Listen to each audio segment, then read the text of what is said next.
Everyone welcome back to my channel. তো তোমরা সবাই কেমন আছো? আশা করবো তোমরা ভালোই আছো আর আমিও ভালো আছি। তো আজকে সকাল সকাল চলে গেছিলাম গঙ্গায় স্নান করার জন্য, কারণ আজকে আমাদের বাড়ি যেতে হবে। তারপরে আমরা গঙ্গায় স্নান টান করে চলে গেছিলাম রেডি হওয়ার জন্য, কেননা বাড়ি তো যেতেই হবে না। তারপরে টোটোতে বসে পড়েছিলাম সবাই মিলে, টোটো ছাড়ার অপেক্ষা করছিলাম। আর আমরা এখান থেকে যেতাম আজকে বিষ্ণুপ্রিয়া স্টেশন, তারপরে ওখান থেকে আমরা দমদম জংশন স্টেশনে নামতাম।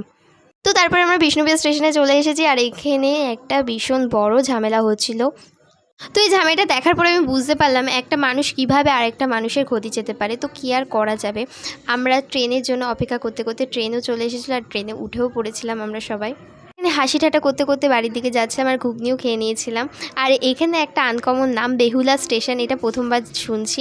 তো এখানে ভাই আর আমি জুতো নিয়ে একটু মারপিট করতে করতে চলে যাচ্ছিলাম। আর এখানে একটা কিউট একটা ছোট্ট বাচ্চার সাথে দেখা হয়ে গেছিলো। যেতে যেতে তোমাদের গঙ্গা দর্শনও করিয়ে দিলাম। আজকের ভিডিওটা এইটুখানি গাইস। তো তোমাদের কেমন লাগলো অবশ্যই কমেন্ট করে জানাবে, চ্যানেলটাকে সাবস্ক্রাইব করতে ভুলো না।